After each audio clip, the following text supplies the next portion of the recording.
All right. So, yeah. That's awesome. Mr. Gotta Trump, love him. you It's called Wolf for a Blitzer. deportation force to remove the 11 million undocumented immigrants from the United States. You've also promised to let what you call the good ones come back in, your words, the good ones, after they've been deported. Senator Cruz would not allow them to come back in. He says that's the biggest difference between the two of you. He calls your plan amnesty. Is it? First of all, he was in charge. I love the conservative pissing contest, man. Donald Trump's like, I'm going to deport all the Mexicans, and, you know, maybe I'll let a few that I've deemed okay back in later. He will personally talk to any Mexican that wants to come here, and he'll decide whether or Ted not. Cruz sees that polling well, and he's like, you know what? I say, look, don't let none of them back in. Yeah. And it's like, ooh, now he's more conservative. Yep. It's like, what? They do that now, but wait until they figure out who the nominee is.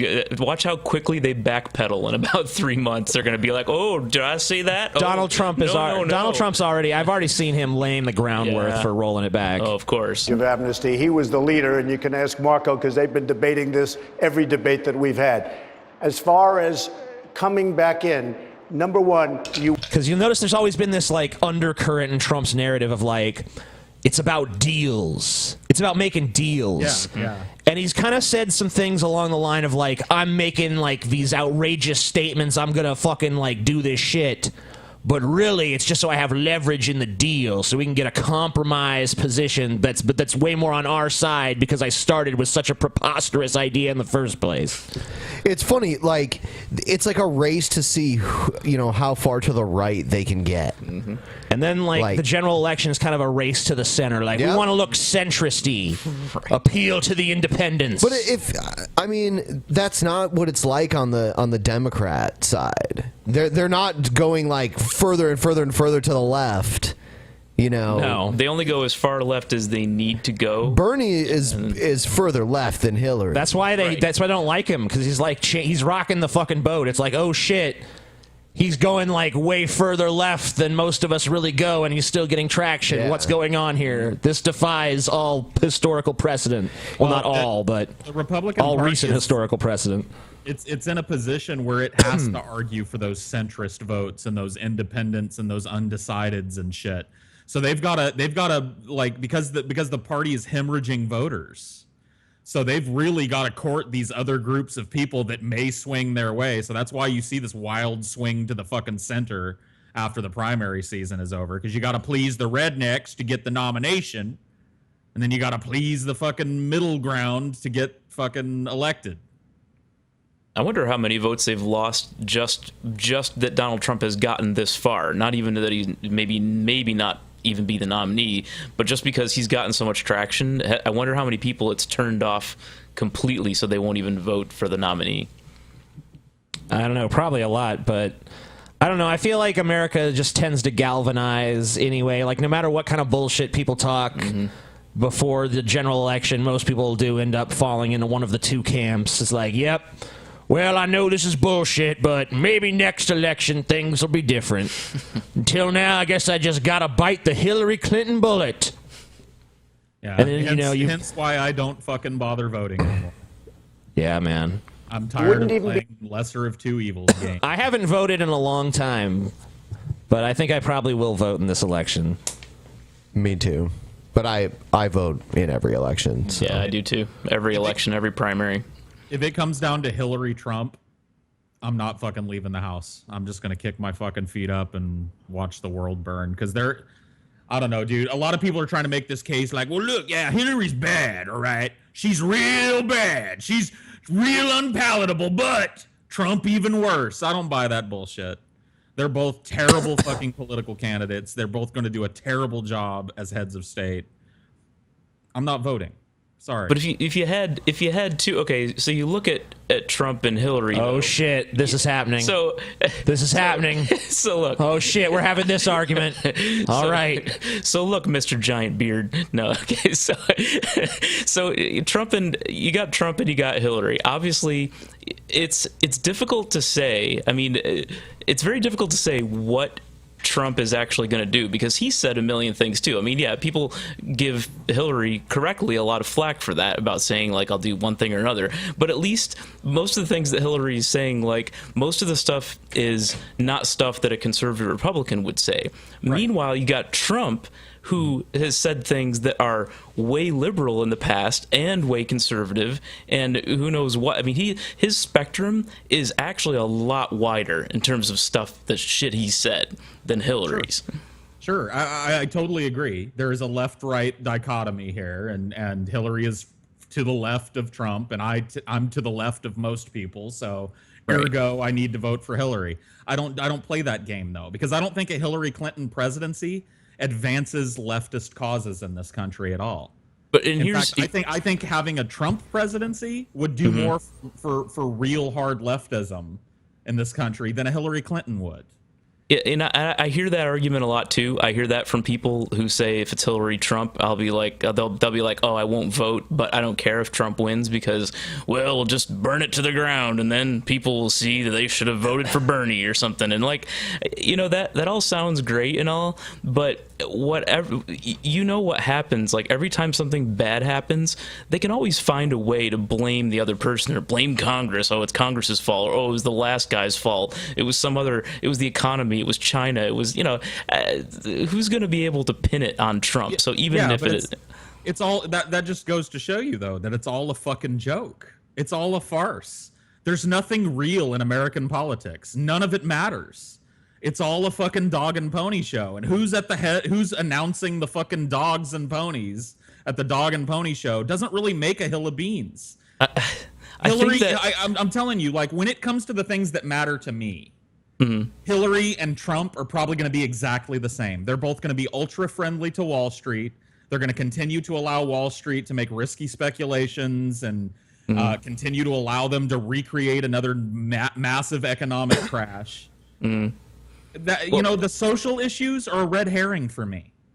You know, that's kind of one of those things that, like, okay, yeah, so it's easy to say, well, the social issues are no big deal. I mean, maybe it's something that doesn't affect you or whatever, and that's fine. I think, though, that we almost get in this situation, you know how, like, the anti-vax people, they're like, oh, we don't need the DPT shot anymore because, you know, nobody gets diphtheria anymore. But so we've had Obama for the last 8 years holding back, well, not the entire 8 years, but at least the last 6, in the last couple in the Senate, like holding back this wall of bullshit that would be coming from Congress otherwise. If it weren't Obama in there and if it were Romney in there, where do you think we would be? We would be in a very different position. And even if Hillary's not going to move the ball forward, I at least have at least a fair degree of confidence that she's going to continue holding back at least some of the wall of bullshit, which is still going to be probably a Republican Congress after this election, unless Trump wins and then, you know, everything, all hell breaks loose. But either way, I just think it's very easy to slip back into that. But I mean, a Republican president with a Republican Congress, they can undo and more the last 8 years in 6 months if they really put their mind to it, and it's not worth the risk to me. I'm going to vote against Trump. Don't care who it is. I don't know. I don't really see much of a difference between now and 2008 when he took over, other than we were obviously in the midst of a recession. But like prior to that, I mean, really, if I didn't pay any attention to politics whatsoever, I wouldn't have noticed this big change in America from when Bush was president to when Obama was president. I mean, sure, probably some people did in some sectors of life, but I never did. It never fucking affected my life at all, as far as I could tell. The judiciary, TJ. The judiciary. I don't know. I think I think worrying as much as some people do about the social issues in our country is a luxury that can't be afforded to the United States because we have bigger fish to fry. For example, us saying we're going to build a wall between us and Mexico and deport every Mexican that's here illegally doesn't mean much if the fucking bottom falls out of everything. Because we've allowed these fucking Wall Street companies to continue this risky behavior that they know leads to these giant crashes. They don't suffer. See, that's the difference. Like you say, Obama held back this tide of bullshit. Obama didn't indict any fucking bankers. Didn't enact any meaningful controls on CEO salaries or any penalties for the CEOs that were at the top of these big companies that went belly up. Didn't restore Glass-Steagall. It's all the same shit. If we don't deal with that, building a fucking wall between us and Mexico isn't going to fucking matter. All that rhetoric isn't going to matter. Overturning gay marriage isn't going to matter. Well, even if you say that, I mean, with the social issues, yeah, I understand that that's not the be all, end all be all, but there's also the Supreme Court, of course, and there's probably still going to be a nomination up for grabs for the Supreme Court as soon as the presidential election is over. And the thing is, the person that's nominated the Supreme Court, they handle a hell of a lot more than social issues. So even if you don't care, if you don't think that Hillary is a step forward compared to Obama or compared to the last 8 years, you've still got the Supreme Court nominations, and they handle everything from, corporations are people, my friend, like Romney said. And I would expect that whoever either Hillary or Bernie would nominate there would probably vote to overturn Citizens United. And I'd say that's a pretty big deal, and that's not a social issue. Why would Hillary put someone in there who would overturn Citizens United when she benefits from it and obviously likes the benefit it gives her? Yeah, I think everybody, all politicians are playing by the same set of rules. And I definitely admire Bernie for saying, okay, screw that, I'm going to play by my own rules and completely upset the apple cart. But as you can see, that's difficult because Obama never did that, and Obama was able to overcome Hillary even when the DNC wanted Hillary in 2008. And that's another thing too. Everybody is like, oh, the DNC has it for Hillary, but they had it for 8 years ago too. But Obama beat her because Obama wasn't afraid to play the game, and not because Bernie's a bad guy. I mean, he's doing it in a very principled kind of way. But if you want to succeed against someone like Hillary, you're going to have to bring in some big guns, and that's what Obama did. And it doesn't seem that Bernie's willing to do that. So he's probably not going to win. Yeah, well, I don't know. I think that he's maybe at least setting a precedent for a different kind of fucking presidential campaign. And the fact that he's even come as close as he has, the fact that he's still a threat at this point in the campaign kind of shows that maybe people are ready to have that evolve beyond just the typical fucking muckraking and no real talk of policy and no real talk of any sort of issues of pertinence to normal people.